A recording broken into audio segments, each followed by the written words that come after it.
So, no small talk this time, right to it. Intense spoiler warning. AFRO Samurai. So I've been watching and rewatching this show for a few weeks now. The issue has been that each time I get something different out of the show. I don't mean I take something new away, I mean that the entire show ends up having a new meaning each time I watch it. I didn't think much of it the first time. I thought it was kind of political the second time. I thought that it might be about the cycles of human life the time after that, and then I thought it might represent the 5 stages of grief after that.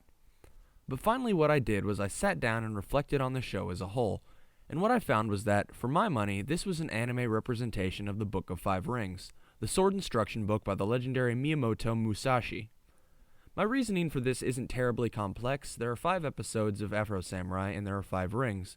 So I theorized that perhaps if the message of each of the rings fits into each episode, I would be correct. So this is my side-by-side comparison of each episode of AFRO Samurai and each ring.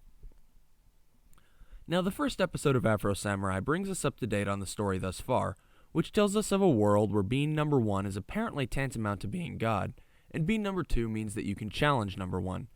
As the story goes, the previous number 1 and number 2 duel to the death as number 1's son watches. Number 1 seems to have the advantage, but then suddenly...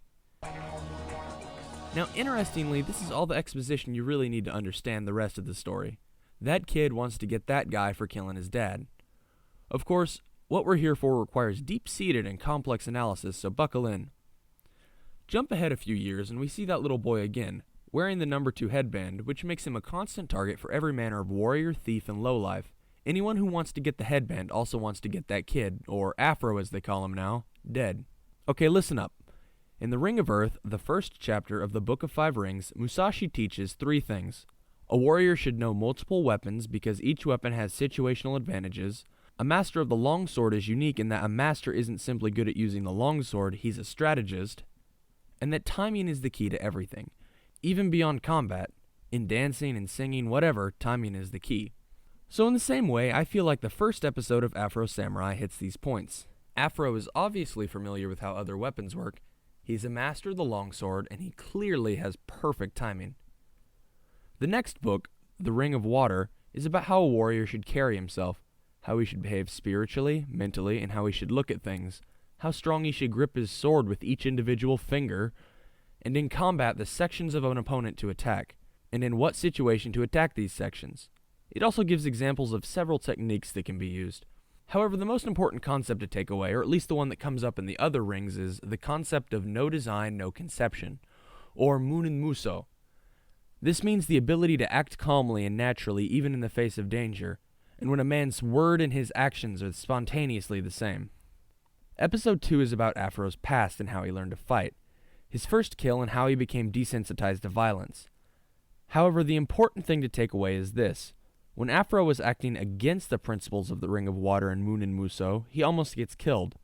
Jump forward a bit and he is the perfect example of Musashi's ideal warrior. Munin Muso applies wonderfully to his character now. Ring 3 is the Ring of Fire, and it's about combat-specific techniques.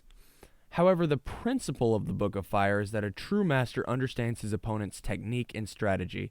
And I can't think of a better way to emphasize this ring than with episode 3, where Afro is attacked by a robot that's stronger than him and has been programmed to fight in the same style as Afro.